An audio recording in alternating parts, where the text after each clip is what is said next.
And coming to the central politics 2024 versus 2024 చెప్పమంటే ఏం చెప్తారు? 10 ఏళ్ళ బీజేపీ పాలన ఆర్ ఎన్డీఏ పాలన? నిష్కర్షగా చెప్పాలంటే మంచి ఉంది, కొంత ఆశాభంగం ఉంది. నేను బహిరంగానే చెప్తున్నాను. మంచి ఏమిటంటే ఖచ్చితంగా ఆర్థిక క్రమశిక్షణ తీసుకొచ్చారు. ఓకే. అందులో కోవిడ్ నేపథ్యంలో, కోవిడ్ టైంలో ప్రపంచం అంతా కూడా ప్రభుత్వాల ఖర్చు పెరిగింది, ఆదాయం తగ్గింది. మనకు కూడా జాతీయ ఆదాయంలో 9.2% అప్పులకు వెళ్ళిపోయాం ఒక స్టేజ్లో. చాలా ఎక్కువ. క్రమక్రమంగా తగ్గించారు. అంతకుముందు కూడా క్రమశిక్షణ పాటించారు. 2 మౌలిక సదుపాయాలు ఖచ్చితంగా మంచి స్థాయిలో చేపట్టారు. నేషనల్ హైవేస్ కావచ్చు, రైల్వేలు కావచ్చు, లేకపోతే ఇతరమైన మౌలిక సదుపాయాలు కావచ్చు. ఇంకా చాలా జరగాలి. మనం ఎప్పటికీ చాలా దిగుస్తాను. కానీ ఒక్క రోజున 70 ఏళ్ల వైఫల్యాన్ని మనం మార్చలేము. కానీ ఎట్లాగైతే వాజ్పేయి ప్రభుత్వంలో మొట్టమొదటిసారిగా జాతీయ రహదారులకి, ఈ మొబైల్ ఫోన్లకి, వీటికి బ్రహ్మాండంగా ఒక ఊపిచ్చారో, ఇప్పుడు అదే రీతిన మౌలిక సదుపాయాలు బ్రహ్మాండంగా ఏర్పాట్లు జరుగుతున్నాయి. దేశ చరిత్రలో అత్యధిక స్థాయిలో క్యాపిటల్ ఇన్వెస్ట్మెంట్ ఇవాళ మూల పెట్టుబడులు ఇవాళ చేస్తున్నారు. ఈ సంవత్సరం మొత్తం కలిపి 18 లక్షల కోట్ల రూపాయలు ప్రభుత్వ ఖజానా నుంచి ప్రత్యక్షంగానే 11,11,000 కోట్ల రూపాయలు రికార్డు ఇది. మూడోది పెట్టుబడులను ప్రోత్సహిస్తున్నారు.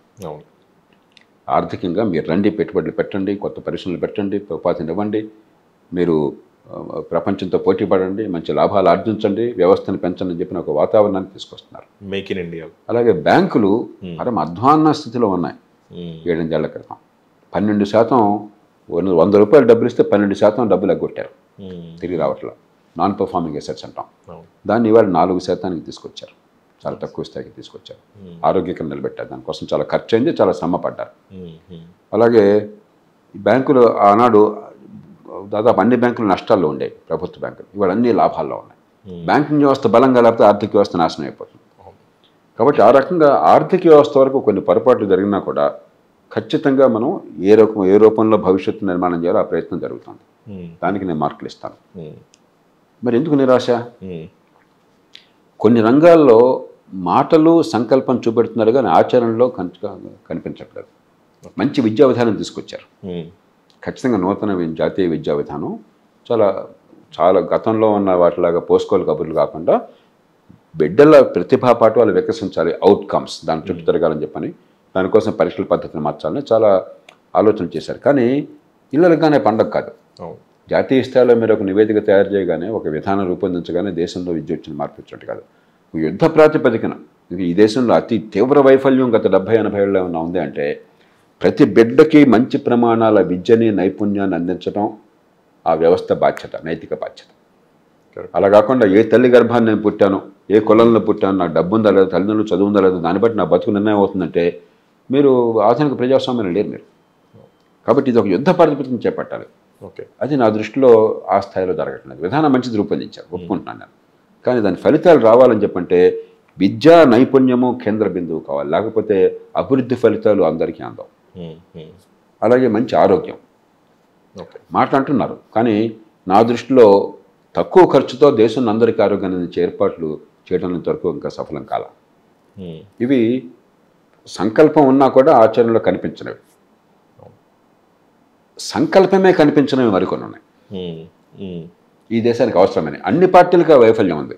ఒక పార్టీని అంటలా నేను, కానీ ఈ పార్టీకి కూడా, ఈ ప్రభుత్వానికి కూడా వైఫల్యం ఉంది. కాబట్టి నేను ఎత్తి చూపట్లా, కానీ అవసరం అని గుర్తు చేస్తున్నాను. చట్టబద్ధ పాలన లేదు దేశంలో. బడితున్నవాడిదే బర్రే. రాష్ట్రాల్లో అంతా జాతీయ స్థాయిలో అంతే. మీరు అధికారంలో అంటే మీ ఇష్టం వచ్చిన మాట చెల్లుతుంది, వాడి అధికారులు వాడి మాట చెల్లుతుంది.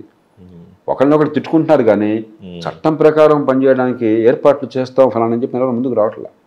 అది జరగట్లా. అధికారం కేంద్రీకరణ అయిపోయింది. నేను మొట్టమొదటి నుంచి వాదిస్తున్నాను, ప్రజలకు దగ్గరగా అధికారం ఉంటే ప్రజాస్వామ్యం వికసిస్తుంది. నా ఓటేంటో, నేను పన్నుల డబ్బులు ఏంటో నాకు అర్థమవుతాయి, దానివల్ల ఏం జరుగుతుందో తెలుస్తుంది. లేకపోతే ఇట్లాగే ఈ తాయిలాలు, లేకపోతే కులాలు, మతాలు, లేకపోతే ఓటు కోసం డబ్బులు, ఇవే కొనసాగుతుంటాయి. మరి ఈ అధికార వికేంద్రీకరణని సరైన పద్ధతిలో చేసి జవాబుదారీ ఉండేట్టు చేయడానికి పెద్ద సంకల్పం ఎవరికి, ఏ పార్టీకి లేదు, మొక్కుబడిగా తప్ప. అలాగే మూడోది ఎన్నికల్లో ఖర్చులు మనం అందరం చూస్తున్నాం. అందులో తెలంగాణ, ఆంధ్రప్రదేశ్లో మన రికార్డులో దేశం అంతా మన నుంచి నేర్చుకుంటుంది. వాజ్పేయి గారు ఎప్పుడు అనేవారు, మనందరం కూడా ఎన్నికల్లో గెలిచిన తర్వాత ఒక అబద్ధంతో రాజకీయ జీవితాన్ని ప్రారంభిస్తున్నామయ్యా, నేను ఇంత పరిమితి లోపలే ఖర్చు పెట్టాను, అఫిడవిట్ ఇస్తున్నావు, అంత అబద్ధాలని చెప్పాను. అది నిజం కదా. 10 కోట్ల రూపాయలు ఖర్చు పెడుతున్నారు కదా ఎలక్షన్లో, కొంతమంది 100 కోట్లు ఖర్చు పెడుతున్నారు కదా. ఇవాళ కాబట్టి రేపైనా ఇది మారకపోతే ప్రజాస్వామ్యం ఎట్లా బాగుపడుతుంది? దీన్ని మార్చాలనే చర్చ కానీ దానికి ఒక వ్యూహం కానీ కనిపించట్లేదు.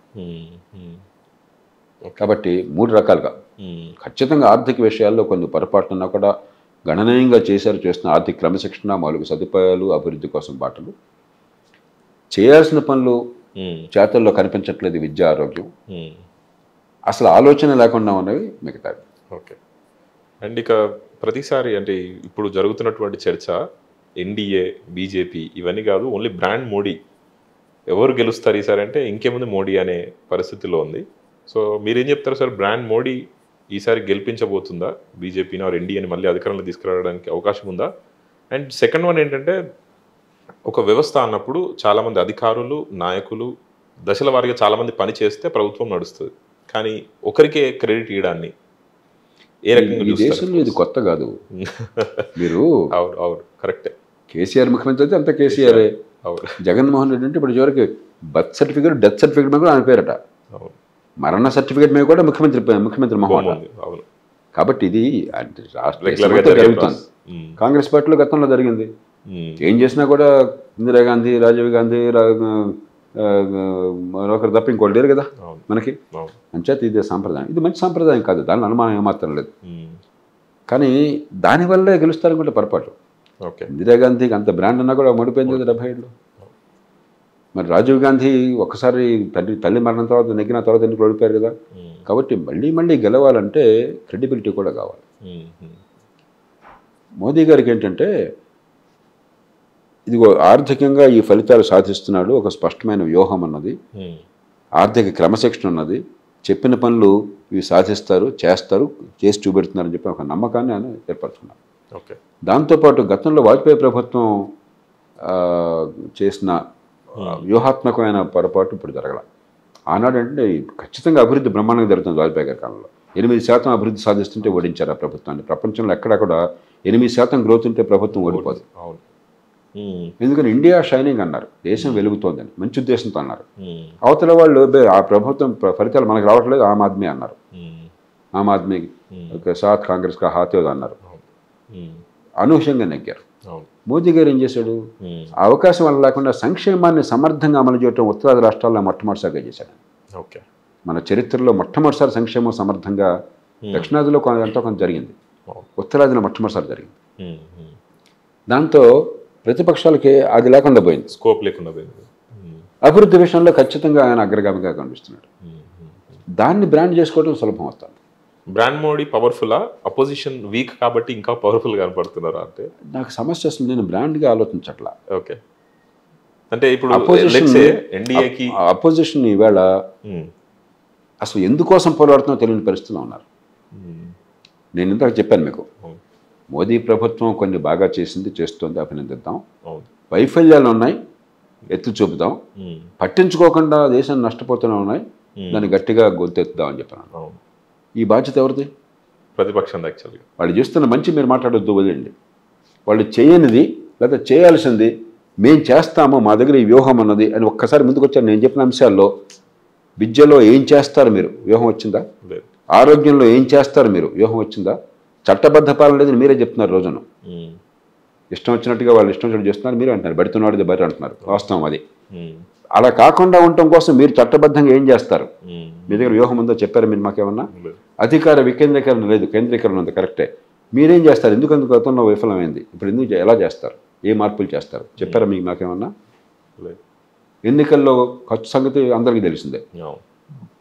ఇది శృతి మించిపోయింది, దేశం సర్వనాశనం అవుతుంది, రాజకీయం అంతా భ్రష్టపడుతుంది. దీన్ని ఈ రకంగా మారుస్తాం, లేకపోతే రాజకీయ పార్టీలు అంతగా ప్రజాస్వామ్యం లేదు, ఈ రకంగా తీసుకొస్తాం, ఏమీ లేదు. మోదీ ముర్దాబాద్ అనేది స్లోగన్ అయిపోయింది వాళ్ళకి. మోదీ జిందాబాద్ని వాళ్ళు ఎత్తుకున్నారు. కానీ వాళ్ళు జిందాబాద్ వెనకాల ఈ ఆర్థిక ప్రగతి కనిపిస్తుంది కాబట్టి, కొన్నైనా జరుగుతుంది కాబట్టి వాళ్ళకి ఒక బ్రాండ్కి ఒక పవర్ వచ్చింది. చేత ప్రజాస్వామ్యంలో కావాల్సింది అధికార దాహం ఒకటే చాలదు, ప్రజల కోసం నిర్దిష్టమైన ఎజెండా.